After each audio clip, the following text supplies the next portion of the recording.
Hello friend, स्वागत है आपका अपने चैनल आज क्लास में। विज्ञान के 500 गेस ऑब्जेक्टिव प्रश्न हम आपको देने वाले हैं और ये जो 500 गेस ऑब्जेक्टिव प्रश्न है ये परीक्षा में 100% लड़ेगा और जो फाइनल परीक्षा होगा उसमें जो प्रश्न आएंगे वो इन्हीं 500 ऑब्जेक्टिव प्रश्न में से ही आएंगे।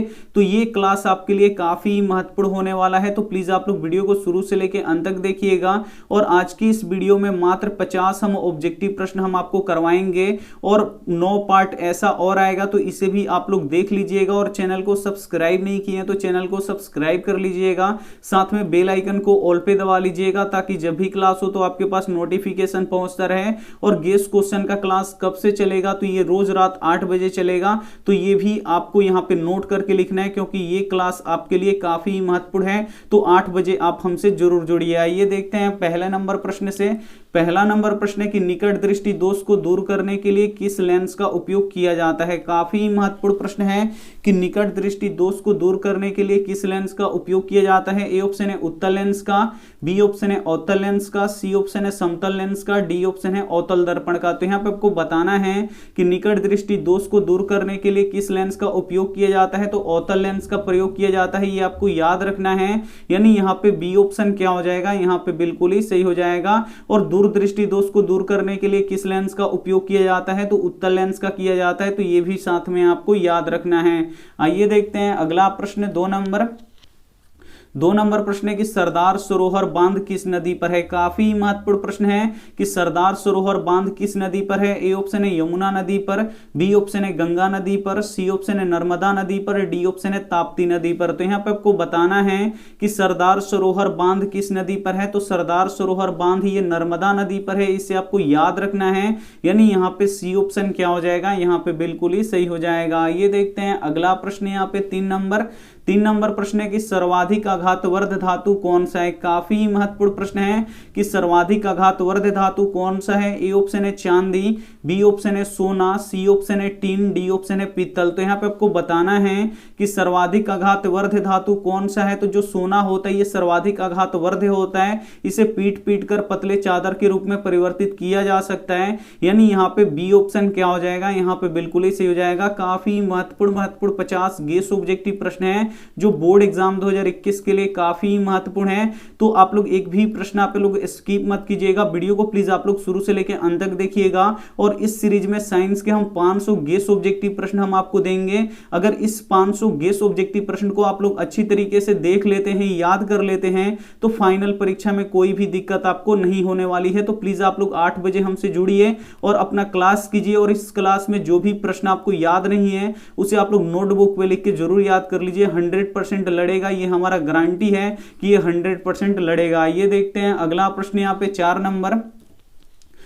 नंबर प्रश्न है कि विभवांतर का एसआई मात्रक क्या होता है। काफी महत्वपूर्ण प्रश्न है कि विभवांतर का एसआई मात्रक क्या होता है। ए ऑप्शन है ओम, बी ऑप्शन है कुलाम्ब, सी ऑप्शन है वोल्ट, डी ऑप्शन है जूल। तो यहाँ पे आपको बताना है कि विभवांतर का एसआई मात्रक क्या होता है। तो विभवांतर का एसआई मात्रक वोल्ट होता है, इसे आपको याद रखना है। यानी यहाँ पे सी ऑप्शन क्या हो जाएगा, यहाँ पे बिल्कुल ही सही हो जाएगा। और विभव का भी एसआई मात्रक वोल्ट ही होता है, तो ये भी साथ में आपको याद रखना है। कितने बच्चे बोलते हैं कि सर आप सब्जेक्टिव नहीं कराते हैं, तो डेली यहाँ पे दिन में 1 बजे यहाँ पे सब्जेक्टिव क्लास चलता है और सभी विषयों का चलता है। तो आप लोग 1 बजे जुड़ के हमसे अपना सब्जेक्टिव क्लास भी कर सकते हैं। काफी अच्छे उसमें प्रश्न करवाए जाते हैं जो बोर्ड एग्जाम 2021 के लिए काफी महत्वपूर्ण होते हैं। तो उसमें सब्जेक्टिव प्रश्न करवाया जाता है। तो आप लोग 1 बजे दिन में हमसे जरूर जुड़िए और अपना सब्जेक्टिव क्लास यहाँ पे जरूर कीजिए। और यहाँ पे देखिए 6 बजे शाम में हम क्या करवाते हैं, बिहार बोर्ड का जो मॉडल पेपर है उसको करवाते हैं। तो 6 बजे शाम में भी आप लोग हमसे जुड़िए और मॉडल पेपर की दमदार तैयारी कीजिए। आइए देखते हैं अगला प्रश्न। यहाँ पे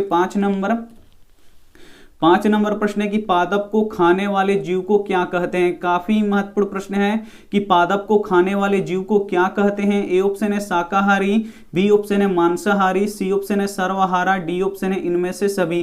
पादप यानी पेड़ पौधे को खाने वाले जीव को क्या कहते हैं, तो शाकाहारी कहते हैं, इसे आपको याद रखना है। यानी यहाँ पे ए ऑप्शन क्या हो जाएगा, यहाँ पे बिल्कुल ही सही हो जाएगा। और जो मांस खाता है उसे क्या कहते हैं, उसे मांसाहारी कहते हैं। और जो मांस और घास दोनों खाते हैं, यानी पादप और मांस दोनों खाते हैं, उसे सर्वहारा कहते हैं। तो ये भी साथ में आपको याद रखना है। आइए देखते हैं अगला प्रश्न। 6 6 नंबर प्रश्न है कि शुद्ध सोना कितने कैरेट का होता है। काफी महत्वपूर्ण प्रश्न है कि शुद्ध सोना कितने कैरेट का होता है। ए ऑप्शन है 22 कैरेट का, बी ऑप्शन है 24 कैरेट का, सी ऑप्शन है 20 कैरेट का, डी ऑप्शन है 21 कैरेट का। तो शुद्ध सोना कितने कैरेट का होता है, तो ये 24 कैरेट का होता है, ये आपको याद रखना है। और जो शुद्ध सोना होता है वो मुलायम होता है, तो ये भी साथ में आपको याद रखना है। आइए देखते हैं अगला प्रश्न 7 नंबर प्रश्न है कि धारा मापने वाले यंत्र को क्या कहते हैं। काफी महत्वपूर्ण प्रश्न है कि धारा मापने वाले यंत्र को क्या कहते हैं। ए ऑप्शन है आमीटर, बी ऑप्शन है वोल्ट मीटर, सी ऑप्शन है एम्पियर, डी ऑप्शन है ओम। तो यहाँ पे आपको बताना है कि धारा मापने वाले यंत्र को क्या कहते हैं। तो धारा मापने वाले यंत्र को आमीटर कहते हैं, इसे आपको याद रखना है। यानी यहाँ पे ए ऑप्शन क्या हो जाएगा, यहाँ पे बिल्कुल ही सही हो जाएगा। और विभवांतर किससे मापा जाता है, तो वोल्ट मीटर से विभवांतर मापा जाता है, तो ये भी साथ में आपको याद रखना है। आइए देखते हैं अगला प्रश्न 8 नंबर प्रश्न है कि नर युग्मक एवं मादा युग्मक के संलग्न को क्या कहते हैं। काफी महत्वपूर्ण प्रश्न है कि नर युग्मक एवं मादा युग्मक के संलग्न को क्या कहते हैं। ए ऑप्शन है किण्वन, बी ऑप्शन है बौनापन, सी ऑप्शन है जाइगोट, डी ऑप्शन है मधुमेह। तो यहाँ पे आपको बताना है कि नर युग्मक एवं मादा युग्मक के संलग्न को क्या कहते हैं, तो जाइगोट कहते हैं। यानी यहाँ पे सी ऑप्शन क्या हो जाएगा, यहाँ पे बिल्कुल ही सही हो जाएगा। काफी महत्वपूर्ण 50 गेस ऑब्जेक्टिव प्रश्न है जो बोर्ड एग्जाम 2021 के लिए काफी महत्वपूर्ण है। तो एक भी प्रश्न आप स्किप मत कीजिएगा, वीडियो को प्लीज आप लोग शुरू से लेकर अंत तक जरूर देखिएगा। और इस सीरीज में हम आपको 500 गेस ऑब्जेक्टिव प्रश्न देंगे, तो इसीलिए आप लोग 8 बजे हमसे जुड़ना नहीं भूलिएगा। काफी महत्वपूर्ण होने वाला है ये क्लास। आइए देखते हैं अगला प्रश्न यहाँ पे 9 नंबर प्रश्न है कि कार्बन के अपरूप निम्न में से कौन सा है। यहाँ पे आपको बताना है कि इसमें से कौन कार्बन का अपरूप है। ए ऑप्शन है हीरा और ग्रेफाइट, बी ऑप्शन है सोना, सी ऑप्शन है चांदी, डी ऑप्शन है सोडियम। तो यहाँ पे आपको बताना है कि कार्बन के अपरूप निम्न में से कौन सा है। तो कार्बन का अपरूप हीरा और ग्रेफाइट होता है, इसे आपको याद रखना है। यानी यहाँ पे ए ऑप्शन क्या हो जाएगा, यहाँ पे बिल्कुल ही सही हो जाएगा। ये देखते हैं अगला प्रश्न यहाँ पे 10 नंबर भी प्रश्न काफी महत्वपूर्ण है कि विद्युत उत्पन्न करने वाली युक्ति को क्या कहते हैं। काफी महत्वपूर्ण प्रश्न है कि विद्युत उत्पन्न करने वाली युक्ति को क्या कहते हैं। ए ऑप्शन है जनित्र, बी ऑप्शन है गैल्वेनोमीटर, सी ऑप्शन है एमीटर, डी ऑप्शन है मोटर। तो यहाँ पे आपको बताना है कि विद्युत उत्पन्न करने वाली युक्ति को क्या कहते हैं, तो जनित्र कहते हैं, इसे आपको याद रखना है। यानी यहाँ पे ए ऑप्शन क्या हो जाएगा, यहाँ पे बिल्कुल ही सही हो जाएगा। ये देखते हैं अगला प्रश्न यहाँ पे 11 नंबर प्रश्न है कि पेड़ पौधों की पत्तियां हरा किसके कारण से होता है। काफी महत्वपूर्ण प्रश्न है कि जो पेड़ पौधों की पत्तियां होती हैं वो हरी दिखाई देती हैं, तो ये किसके कारण से दिखाई देती हैं। ए ऑप्शन है क्लोरोफिल के कारण से, बी ऑप्शन है फ्लोरीन के कारण से, सी ऑप्शन है मैग्नीशियम के कारण से, डी ऑप्शन है लौह अयस्क के कारण से। तो यहाँ पर आपको बताना है कि पेड़ पौधों की पत्तियां हरा किसके कारण से दिखाई देती हैं। तो पेड़ पौधों की जो पत्तियां होती हैं क्लोरोफिल के कारण से हरी दिखाई देती हैं, ये आपको याद रखना है। यानी यहाँ पे ए ऑप्शन क्या हो जाएगा, यहाँ पे बिल्कुल ही सही हो जाएगा। ये देखते हैं अगला प्रश्न यहाँ पे 12 नंबर प्रश्न है कि निम्न में से कौन विद्युत का सर्वोत्तम चालक पदार्थ है। काफी महत्वपूर्ण प्रश्न है कि इसमें से बताना है आपको कि कौन विद्युत का सर्वोत्तम यानी सबसे अच्छा चालक विद्युत का कौन सा है। ए ऑप्शन है Cu यानी कॉपर, बी ऑप्शन है Ag यानी सिल्वर यानी चांदी, सी ऑप्शन है Al यानी एल्यूमिनियम, डी ऑप्शन है Fe यानी लोहा। तो यहाँ पे आपको बताना है कि निम्न में से कौन विद्युत का सर्वोत्तम चालक होता है। तो जो Ag यानी जो चांदी होता है ये क्या होता है, विद्युत का सर्वोत्तम चालक होता है। यानी यहाँ पे बी ऑप्शन क्या हो जाएगा, यहाँ पे बिल्कुल ही सही हो जाएगा। ये देखते हैं अगला प्रश्न 13 नंबर प्रश्न है कि विद्युत फ्यूज किस सिद्धांत पे कार्य करता है। काफी महत्वपूर्ण प्रश्न है कि विद्युत फ्यूज किस सिद्धांत पे कार्य करता है। ए ऑप्शन है उष्मीय सिद्धांत पे, बी ऑप्शन है चुंबकीय सिद्धांत पे, सी ऑप्शन है रासायनिक सिद्धांत पे, डी ऑप्शन है इनमें से कोई नहीं। तो यहाँ पे आपको बताना है कि विद्युत फ्यूज किस सिद्धांत पे कार्य करता है। तो ये उष्मीय सिद्धांत पे कार्य करता है, इसे आपको याद रखना है। यानी यहाँ पे ए ऑप्शन क्या हो जाएगा, यहाँ पे बिल्कुल ही सही हो जाएगा। ये देखते हैं अगला प्रश्न 14 नंबर भी प्रश्न काफी महत्वपूर्ण है कि मनुष्यों में सांस लेने और छोड़ने की प्रक्रिया को क्या कहते हैं। काफी महत्वपूर्ण प्रश्न है कि मनुष्यों में सांस लेने और छोड़ने की प्रक्रिया को क्या कहते हैं। ए ऑप्शन है श्वसन, बी ऑप्शन है श्वासोश्वास, सी ऑप्शन है निःश्वसन, डी ऑप्शन है इनमें से कोई नहीं। यहाँ पे आपको बताना है कि मनुष्यों में सांस लेने और छोड़ने की प्रक्रिया को क्या कहते हैं। तो श्वासोश्वास कहते हैं, इसे आपको याद रखना है। यानी यहाँ पे बी ऑप्शन क्या हो जाएगा, यहाँ पे बिल्कुल ही सही हो जाएगा। ये देखते हैं अगला प्रश्न 15 15 नंबर प्रश्न है कि पीतल किसका मिश्र धातु है। काफी महत्वपूर्ण प्रश्न है। जो पीतल होता है ये मिश्र धातु होता है और ये बताना है आपको कि जो पीतल होता है वो किससे किससे मिलकर बना होता है। ए ऑप्शन है Fe और Zn, बी ऑप्शन है Na और सी ऑप्शन है Cu और Zn, डी ऑप्शन है यहाँ पे Ca और Ag। तो यहाँ पे आपको बताना है कि पीतल किसका मिश्र धातु होता है। तो जो पीतल होता है ये Cu और Zn का ये क्या होता है, मिश्र धातु होता है। यानी ये किसका मिश्र धातु होता है, यानी यहाँ पे ये कॉपर और जिंक का मिश्र धातु होता है। यानी यहाँ पे सी ऑप्शन क्या हो जाएगा, यहाँ पे बिल्कुल ही सही हो जाएगा। जो पीतल होता है ये किसका मिश्र धातु होता है, तो कॉपर और जिंक का होता है, ये आपको याद रखना है। यानी यहाँ पे सी ऑप्शन क्या हो जाएगा, यहाँ पे बिल्कुल ही सही हो जाएगा। आइए देखते हैं अगला प्रश्न 16 नंबर प्रश्न है कि पवन विद्युत जनित्र को चलने के लिए पवन का चाल कम से कम कितना होना चाहिए। जो पवन विद्युत जनित्र होता है उसको चलने के लिए पवन यानी हवा का चाल कितना होना चाहिए, तो 15 किलोमीटर प्रति घंटा कम से कम होना चाहिए। अगर इससे कम होगा तो वो नहीं चलेगा, ये आपको याद रखना है। यानी यहाँ पे बी ऑप्शन क्या हो जाएगा, यहाँ पे बिल्कुल ही सही हो जाएगा। ये देखते हैं अगला प्रश्न यहाँ पे 17 नंबर प्रश्न है कि स्त्रियों का लिंग गुणसूत्र होता है। काफी महत्वपूर्ण प्रश्न है कि स्त्रियों का लिंग गुणसूत्र क्या होता है। ए ऑप्शन है XX, बी ऑप्शन है XY, सी ऑप्शन है दोनों, डी ऑप्शन है इनमें से कोई नहीं। तो यहाँ पर आपको बताना है कि स्त्रियों का लिंग गुणसूत्र इसमें से कौन सा होता है। तो स्त्रियों का लिंग गुणसूत्र XX होता है, ये आपको याद रखना है। यानी यहाँ पे ए ऑप्शन क्या हो जाएगा, यहाँ पे बिल्कुल ही सही हो जाएगा। और पुरुषों का लिंग गुणसूत्र क्या होता है, तो XY होता है, तो ये भी साथ में आपको याद रखना है। आइए देखते हैं अगला प्रश्न 18 नंबर प्रश्न है कि सोना किस में घुलता है। काफी महत्वपूर्ण प्रश्न है कि सोना किस में घुलता है। ए ऑप्शन है अम्लराज में, बी ऑप्शन है सल्फ्यूरिक अम्ल में, सी ऑप्शन है नाइट्रिक अम्ल में, डी ऑप्शन है इनमें से कोई नहीं। तो यहाँ पे आपको बताना है कि सोना किस में घुलता है। तो जो सोना होता है ये अम्लराज में घुलता है, इसे आपको याद रखना है। यानी यहाँ पे ए ऑप्शन क्या हो जाएगा, यहाँ पे बिल्कुल ही सही हो जाएगा। आइए देखते हैं अगला प्रश्न यहाँ पे 19 नंबर भी प्रश्न काफी महत्वपूर्ण है कि सबसे उत्तम ऊर्जा का स्रोत क्या है। काफी महत्वपूर्ण प्रश्न है कि सबसे उत्तम ऊर्जा का स्रोत क्या है। ए ऑप्शन है कोयला, बी ऑप्शन है पेट्रोलियम, सी ऑप्शन है प्राकृतिक गैस, डी ऑप्शन है बायोगैस। तो यहाँ पे आपको बताना है कि सबसे उत्तम ऊर्जा का स्रोत क्या है। तो सबसे उत्तम ऊर्जा का स्रोत प्राकृतिक गैस है, इसे आपको याद रखना है। यानी यहाँ पे सी ऑप्शन क्या हो जाएगा, यहाँ पे बिल्कुल ही सही हो जाएगा। ये देखते हैं अगला प्रश्न यहाँ पे 20 नंबर प्रश्न है कि मानव मादा में निषेचन कहाँ होता है। काफी महत्वपूर्ण प्रश्न है कि मानव मादा में निषेचन कहाँ होता है। ए ऑप्शन है गर्भाशय में, बी ऑप्शन है अंडाशय में, सी ऑप्शन है योनि में, डी ऑप्शन है फैलोपियन नलिका में। तो यहाँ पे आपको बताना है कि मानव मादा में निषेचन कहाँ होता है। तो मानव मादा में निषेचन फैलोपियन नलिका में होता है, ये आपको याद रखना है। यानी यहाँ पे डी ऑप्शन क्या हो जाएगा, यहाँ पे बिल्कुल ही सही हो जाएगा। काफी महत्वपूर्ण 50 गेस ऑब्जेक्टिव प्रश्न है, तो एक भी प्रश्न आप स्किप मत कीजिएगा। वीडियो को प्लीज आप लोग शुरू से लेकर अंत तक जरूर देखिएगा, क्योंकि ये सभी प्रश्न फाइनल एग्जाम के लिए काफी महत्वपूर्ण है। तो प्लीज आप लोग वीडियो को शुरू से लेके अंत तक देखिएगा।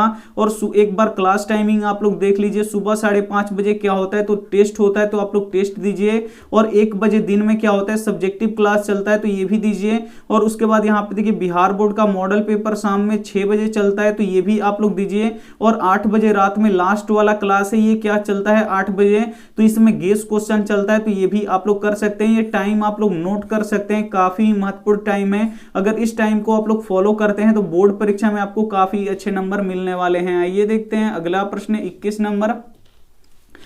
नंबर प्रश्न है कि निम्न में से कौन अक्रिय तत्व है। इसमें से आपको बताना है कि कौन अक्रिय तत्व है। ए ऑप्शन है कार्बन, बी ऑप्शन है हीलियम, सी ऑप्शन है सोना, डी ऑप्शन है हाइड्रोकार्बन। तो यहाँ पे आपको बताना है कि निम्न में से कौन अक्रिय तत्व है। तो जो हीलियम है ये क्या है, अक्रिय तत्व है, इसे आपको याद रखना है। ये किसी अन्य तत्व से ये अभिक्रिया नहीं करता है, यानी यहाँ पे बी ऑप्शन क्या हो जाएगा, यहाँ पे बिल्कुल ही सही हो जाएगा। ये देखते हैं अगला प्रश्न यहाँ पे 22 नंबर प्रश्न है कि मानव नेत्र के किस भाग पर प्रतिबिंब बनता है। काफी महत्वपूर्ण प्रश्न है कि मानव नेत्र के किस भाग पर प्रतिबिंब बनता है। है? ए ऑप्शन है कार्निया पर, बी ऑप्शन है परितारिका पर, सी ऑप्शन है पुतली पर, डी ऑप्शन है दृष्टिपटल पर। तो यहाँ पे आपको बताना है कि मानव नेत्र के किस भाग पर प्रतिबिंब बनता है, तो दृष्टिपटल पर बनता है, ये आपको याद रखना है, जिसे हम लोग रेटिना भी बोलते हैं। यानी यहाँ पे डी ऑप्शन क्या हो जाएगा, बिल्कुल ही सही हो जाएगा। ये देखते हैं अगला प्रश्न यहाँ पे 23 नंबर प्रश्न है कि निम्न में से कौन सभी जीवों के वंशानुगत गुणों को पीढ़ी दर पीढ़ी संचरित करता है?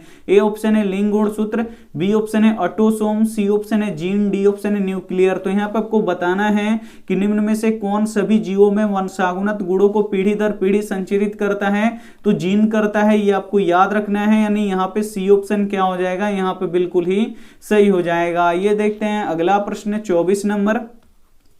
24 नंबर प्रश्न है कि अयस्क में उपस्थित अशुद्धि को क्या कहते हैं? काफी महत्वपूर्ण प्रश्न है कि अयस्क में उपस्थित अशुद्धि को क्या कहते हैं? ए ऑप्शन है फ्लक्स, बी ऑप्शन है गैंग, सी ऑप्शन है स्लैग, डी ऑप्शन है कचरा। तो यहाँ पे आपको बताना है कि अयस्क में उपस्थित अशुद्धि को क्या कहते हैं? तो अयस्क में उपस्थित अशुद्धि को गैंग कहते हैं, इसे आपको याद रखना है। यानी यहाँ पे बी ऑप्शन क्या हो जाएगा, यहाँ पे बिल्कुल ही सही हो जाएगा। ये देखते हैं अगला प्रश्न यहाँ पे 25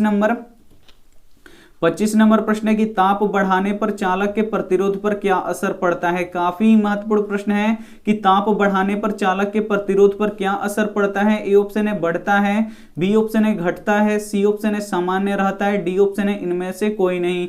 तो यहाँ पे आपको बताना है कि ताप बढ़ाने पर चालक के प्रतिरोध पर क्या असर पड़ता है। तो जब आप ताप बढ़ाइएगा तो जो चालक तार होता है इसका भी प्रतिरोध क्या होगा, बढ़ता है। यानी यहाँ पे ए ऑप्शन क्या हो जाएगा, यहाँ पे बिल्कुल ही सही हो जाएगा। ये देखते हैं अगला प्रश्न यहाँ पे 26 नंबर प्रश्न काफी महत्वपूर्ण है कि स्त्रियों में अंडाशय की संख्या कितनी होती है? काफी महत्वपूर्ण प्रश्न है कि स्त्रियों में अंडाशय की संख्या कितनी होती है? ए ऑप्शन है 1, बी ऑप्शन है 2, सी ऑप्शन है 3, डी ऑप्शन है 4। तो यहाँ पे आपको बताना है कि स्त्रियों में अंडाशय की संख्या कितनी होती है। तो स्त्रियों में अंडाशय की संख्या 2 होती है, ये आपको याद रखना है। यानी यहाँ पे बी ऑप्शन क्या हो जाएगा, यहाँ पे बिल्कुल ही सही हो जाएगा। ये देखते हैं अगला प्रश्न 27 नंबर प्रश्न है कि कौन अधातु होते हुए भी विद्युत का सुचालक होता है? काफी महत्वपूर्ण प्रश्न है कि कौन अधातु होते हुए भी विद्युत का सुचालक होता है। ए ऑप्शन है हीरा, बी ऑप्शन है ग्रेफाइट, सी ऑप्शन है सोना, डी ऑप्शन है चांदी। तो यहाँ पे आपको बताना है कि कौन अधातु होते हुए भी विद्युत का सुचालक होता है। तो जो अधातु होते हैं वो विद्युत के कुचालक होते हैं, लेकिन एक ऐसा अधातु है जो विद्युत का सुचालक होता है। यानी यहाँ पे ग्रेफाइट वो ऐसा अधातु है जो विद्युत का सुचालक है। यानी यहाँ पे बी ऑप्शन क्या हो जाएगा, यहाँ पे बिल्कुल ही सही हो जाएगा। जो ग्रेफाइट होता है ये अधातु होता है, लेकिन ये अधातु होते हुए भी इसमें विद्युत का सुचालकता पाई जाती है। तो ये साथ में आपको याद रखना है। आइए देखते हैं अगला प्रश्न 28 नंबर प्रश्न है कि ग्लोबल वार्मिंग के लिए उत्तरदायी गैस कौन सा है? काफी महत्वपूर्ण प्रश्न है कि ग्लोबल वार्मिंग के लिए उत्तरदायी गैस कौन सा है। ए ऑप्शन है कार्बन डाइऑक्साइड, सी ऑप्शन है बी ऑप्शन है नाइट्रोजन, सी ऑप्शन है हाइड्रोजन, डी ऑप्शन है सल्फर। तो यहाँ पे आपको बताना है कि ग्लोबल वार्मिंग के लिए उत्तरदायी गैस कौन सा है। तो ग्लोबल वार्मिंग के लिए उत्तरदायी गैस कार्बन डाइऑक्साइड है, ये आपको याद रखना है। यानी यहाँ पे ए ऑप्शन क्या हो जाएगा, यहाँ पे बिल्कुल ही सही हो जाएगा। ये देखते हैं अगला प्रश्न 29 नंबर प्रश्न है कि इंसुलिन की कमी से कौन सा रोग होता है? काफी महत्वपूर्ण प्रश्न है कि इंसुलिन की कमी से कौन सा रोग होता है। ए ऑप्शन है उच्च रक्तचाप, बी ऑप्शन है मधुमेह, सी ऑप्शन है घेंघाट, डी ऑप्शन है बौनापन। तो यहाँ पे आपको बताना है कि इंसुलिन की कमी से कौन सा रोग होता है। तो मधुमेह रोग होता है, इसे आपको याद रखना है। यानी यहाँ पे बी ऑप्शन क्या हो जाएगा, यहाँ पे बिल्कुल ही सही हो जाएगा। ये देखते हैं अगला प्रश्न 30 नंबर प्रश्न है कि धातु का ऑक्साइड कैसा होता है? काफी महत्वपूर्ण प्रश्न है कि धातु का ऑक्साइड कैसा होता है। ए ऑप्शन है अम्लीय, बी ऑप्शन है क्षारीय, सी ऑप्शन है उदासीन, डी ऑप्शन है सभी। तो यहाँ पे आपको बताना है कि धातु का ऑक्साइड कैसा होता है। तो धातु के ऑक्साइड क्षारीय होता है, इसे आपको याद रखना है। यानी यहाँ पे बी ऑप्शन क्या हो जाएगा, यहाँ पे बिल्कुल ही सही हो जाएगा। और जो अधातु होता है उसका ऑक्साइड कैसा होता है, तो अम्लीय होता है। तो ये भी साथ में आपको याद रखना है। आइए देखते हैं अगला प्रश्न 31 31 नंबर प्रश्न है कि एक साधारण प्रिज्म कितने सतहों से घिरा होता है। काफी महत्वपूर्ण प्रश्न है कि एक साधारण प्रिज्म कितने सतहों से घिरा होता है। ए ऑप्शन है 1, बी ऑप्शन है 5, सी ऑप्शन है 3, डी ऑप्शन है 4। तो यहाँ पे आपको बताना है कि एक साधारण प्रिज्म कितने सतहों से घिरा होता है। तो ये 5 सतहों से घिरा होता है, इसे आपको याद रखना है। यानी यहाँ पे बी ऑप्शन क्या हो जाएगा, यहाँ पे बिल्कुल ही सही हो जाएगा। एक प्रश्न ये भी पूछता है कि प्रिज्म का अपवर्तन कोण कितने डिग्री का होता है। तो प्रिज्म का अपवर्तन कोण 60 डिग्री का होता है। तो ये भी साथ में आपको याद रखना है। आइए देखते हैं अगला प्रश्न 32 नंबर। 32 नंबर प्रश्न है कि निम्न में से कौन उभयलिंगी जंतु है। इसमें से आपको बताना है कि कौन उभयलिंगी जंतु है। ए ऑप्शन है केंचुआ, बी ऑप्शन है कुत्ता, सी ऑप्शन है बिल्ली, डी ऑप्शन है बकरी। तो यहाँ पे आपको बताना है कि निम्न में से कौन उभयलिंगी जंतु है। तो जो केंचुआ है ये क्या है, उभयलिंगी जंतु है, इसे आपको याद रखना है। और ये प्रश्न काफी महत्वपूर्ण है, यानी यहाँ पे ए ऑप्शन क्या हो जाएगा, यहाँ पे बिल्कुल ही सही हो जाएगा। ये देखते हैं अगला प्रश्न 33 नंबर।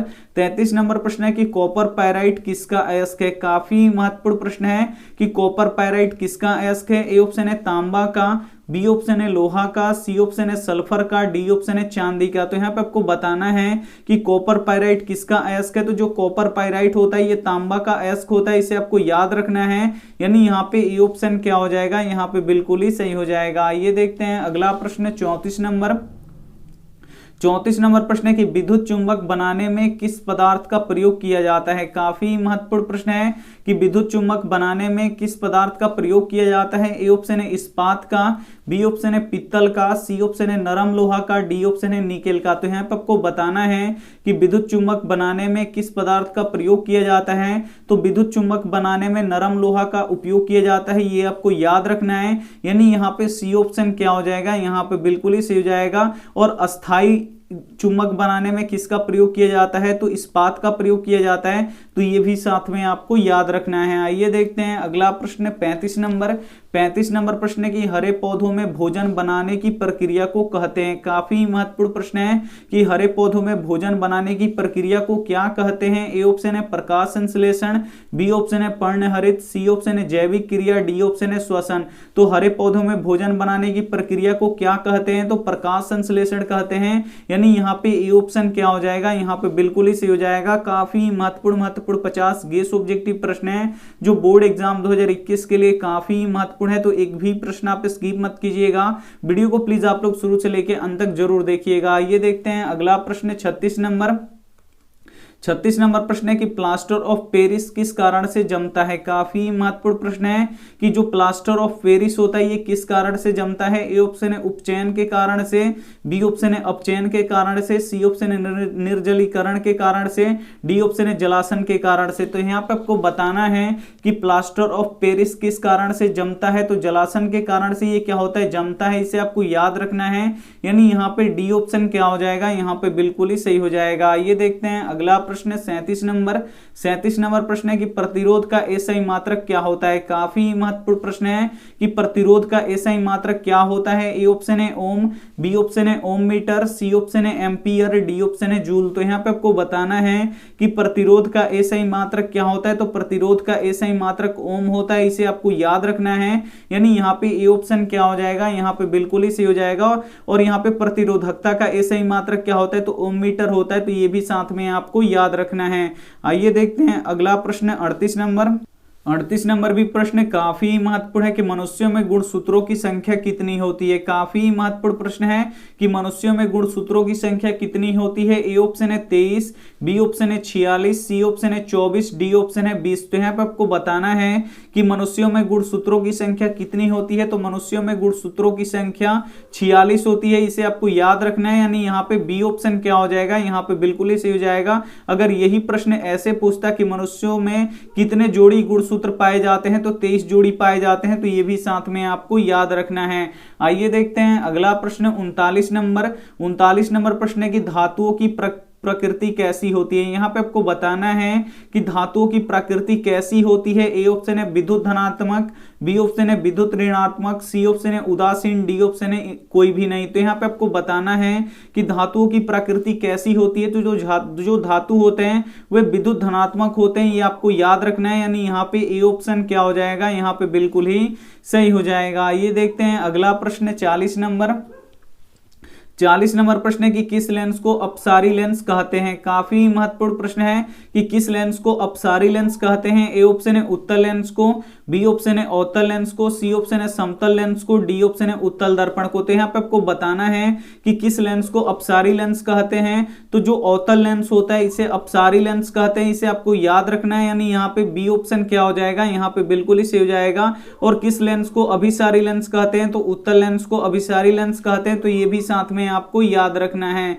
आइए देखते हैं अगला प्रश्न 41 नंबर प्रश्न है कि पौधों में गैसों का आदान प्रदान किससे होता है। काफी महत्वपूर्ण प्रश्न है कि पौधों में गैसों का आदान प्रदान किससे होता है। ए ऑप्शन है जड़ से, बी ऑप्शन है रंध्र से, सी ऑप्शन है तना से, डी ऑप्शन है टहनी से। तो यहाँ पे आपको बताना है कि पौधों में गैसों का आदान प्रदान किससे होता है, तो ये रंध्रों के द्वारा होता है, इसे आपको याद रखना है, यानी यहाँ पे बी ऑप्शन क्या हो जाएगा, यहाँ पे बिल्कुल ही सही हो जाएगा। और जो रंध्र होता है ये पत्तियों में पाया जाता है, तो ये भी साथ में आपको याद रखना है। आइए देखते हैं अगला प्रश्न 42 नंबर प्रश्न है कि किसको किरोसिन तेल में डुबा के रखा जाता है। काफी महत्वपूर्ण प्रश्न है कि किसको किरोसिन तेल में डुबा के रखा जाता है। ए ऑप्शन है सोडियम को, बी ऑप्शन है लोहा को, सी ऑप्शन है फास्फोरस को, डी ऑप्शन है चांदी को। तो यहाँ पे आपको बताना है कि किसको किरोसिन तेल में डुबा के रखा जाता है। तो जो सोडियम होता है इसे हम लोग किरोसिन तेल में डुबा के रखते हैं, यानी यहाँ पे ए ऑप्शन क्या हो जाएगा, यहाँ पे बिल्कुल ही सही हो जाएगा। क्यों किरोसिन तेल में डुबा के रखते हैं, क्योंकि ये अधिक अभिक्रियाशील होता है। आइए देखते हैं अगला प्रश्न यहाँ पे 43 नंबर प्रश्न है कि वायु का निरपेक्ष अपवर्तनांक कितना होता है। काफी महत्वपूर्ण प्रश्न है कि वायु का निरपेक्ष अपवर्तनांक कितना होता है। ए ऑप्शन है 1 के बराबर, बी ऑप्शन है 1 से कम, सी ऑप्शन है 1 से अधिक, डी ऑप्शन है 0। तो यहाँ पे आपको बताना है कि वायु का निरपेक्ष अपवर्तनांक कितना होता है, तो 1 से अधिक होता है, इसे आपको याद रखना है, यानी यहाँ पे सी ऑप्शन क्या हो जाएगा, यहाँ पे बिल्कुल ही सही हो जाएगा। 1.33 होता है, ये आपको याद रखना है। तो वायु का निरपेक्ष अपवर्तनांक कितना होता है, तो ये 1 से अधिक होता है, इसे आपको याद रखना है,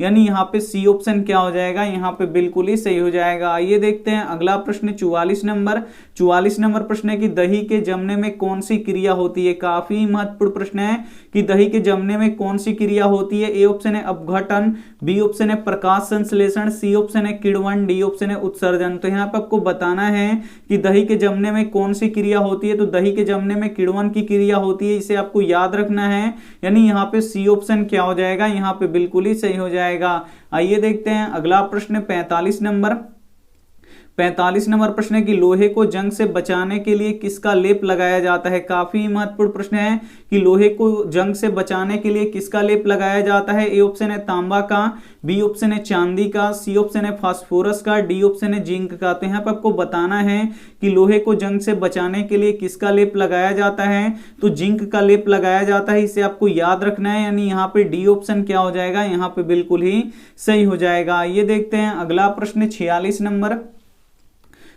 नंबर प्रश्न है कि आपतन कोण किसके बराबर होता है। काफी महत्वपूर्ण प्रश्न है कि आपतन कोण किसके बराबर होता है। ए ऑप्शन है अपवर्तित कोण के, बी ऑप्शन है अभिलंब के, सी ऑप्शन है आपतित किरण के, डी ऑप्शन है इनमें से कोई नहीं। तो यहाँ पे आपको बताना है कि आपतन कोण किसके बराबर होता है, तो ये आपतन जो कोण होता है वो अपवर्तन कोण के बराबर होता है, ये आपको याद रखना है, यानी यहाँ पे ये ऑप्शन क्या हो जाएगा, यहाँ पे बिल्कुल ही सही हो जाएगा। एक प्रश्न ये भी पूछता है कि प्रकाश के अपवर्तन के कितने नियम होते हैं, तो प्रकाश के अपवर्तन के 2 नियम होते हैं, तो ये भी साथ में आपको याद रखना है। आइए देखते हैं अगला प्रश्न 47 नंबर प्रश्न है कि यहाँ पे अनुवांशिकी का पिता किसे कहा जाता है। काफी महत्वपूर्ण प्रश्न है कि अनुवांशिकी का पिता किसे कहा जाता है। ए ऑप्शन है डार्विन को, बी ऑप्शन है हेरोल्ड को, सी ऑप्शन है मेंडल को, डी ऑप्शन है न्यूटन को। तो अनुवांशिकी का पिता किसे कहा जाता है, तो मेंडल को कहा जाता है, इसे आपको याद रखना है, यानी यहाँ पे सी ऑप्शन क्या हो जाएगा, यहाँ पे बिल्कुल ही सही हो जाएगा। ये देखते हैं अगला प्रश्न 48 नंबर प्रश्न है कि कार्बन और हाइड्रोजन के संयोग से क्या बनता है। काफी महत्वपूर्ण प्रश्न है कि कार्बन और हाइड्रोजन के संयोग से क्या बनता है। ए ऑप्शन है आयनिक यौगिक, बी ऑप्शन है हाइड्रोकार्बन, सी ऑप्शन है हैलोजन, डी ऑप्शन है अम्लराज। तो यहाँ पे आपको बताना है कि कार्बन और हाइड्रोजन के संयोग से क्या बनता है, तो हाइड्रोकार्बन बनता है, इसे आपको याद रखना है, यानी यहाँ पे बी ऑप्शन क्या हो जाएगा, यहाँ पे बिल्कुल ही सही हो जाएगा। ये देखते हैं अगला प्रश्न 49 49 नंबर प्रश्न है कि मानव नेत्र में कौन सा लेंस होता है। काफी महत्वपूर्ण प्रश्न है कि मानव नेत्र में कौन सा लेंस होता है। ए ऑप्शन है उत्तल लेंस, बी ऑप्शन है अवतल लेंस, सी ऑप्शन है बेलनाकार लेंस, डी ऑप्शन है समतल लेंस। तो यहाँ पे आपको बताना है कि मानव नेत्र में कौन सा लेंस होता है। तो जो मानव का नेत्र होता है इसमें उत्तल लेंस होता है, इसे आपको याद रखना है। यानी यहाँ पे ए ऑप्शन क्या हो जाएगा, यहाँ पे बिल्कुल ही सही हो जाएगा। आइए देखते हैं अंतिम प्रश्न 50 नंबर।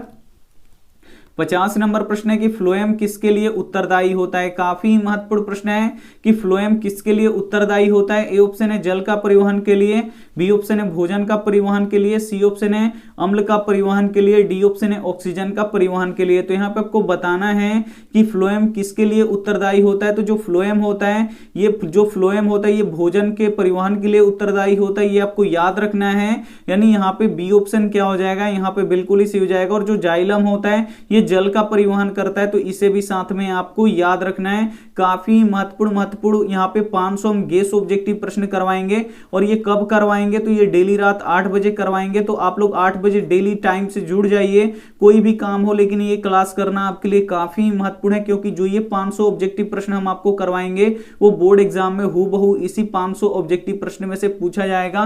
तो इस क्लास को आप लोग हल्के में मत लीजिए, काफी महत्वपूर्ण क्लास है। तो डेली आप लोग यहाँ पे 8 बजे रात में जरूर जुड़िएगा। अब अपना स्कोर बता दीजिए कि 50 में से आप कितना सही किए हैं। और एक इंपॉर्टेंट बात, अगर आपको सब्जेक्टिव क्वेश्चन पढ़ना है तो सब्जेक्टिव क्वेश्चन यहाँ पे 1 बजे दिन में होता है डेली। तो 1 बजे दिन में आप लोग हमसे जुड़ के सब्जेक्टिव क्वेश्चन का क्लास आप लोग जरूर करिए। और यहाँ पे देखिए, और ये जो 500 ऑब्जेक्टिव प्रश्न है बोर्ड एग्जाम 2021 के लिए काफी महत्वपूर्ण है। तो प्लीज आप लोग शुरू से लेकर अंत तक जरूर देखिएगा। और यहाँ पे देखिए होमवर्क प्रश्न है कि लेंस बनाने में किसका प्रयोग नहीं किया जाता है। इसमें से आपको बताना है कि लेंस बनाने में किसका प्रयोग नहीं किया जाता है। ए ऑप्शन है मिट्टी का, बी ऑप्शन है प्लास्टिक का, सी ऑप्शन है पानी का, डी ऑप्शन है कांच का। तो इसमें से जो भी ऑप्शन आपको सही लगे वो आप हमें कॉमेंट कर दीजिएगा, आपके कॉमेंट का इंतजार रहेगा। वीडियो को लाइक नहीं किए तो प्लीज आप लोग वीडियो को लाइक कर दीजिएगा, अपने दोस्तों के पास इस वीडियो को जरूर शेयर कीजिएगा।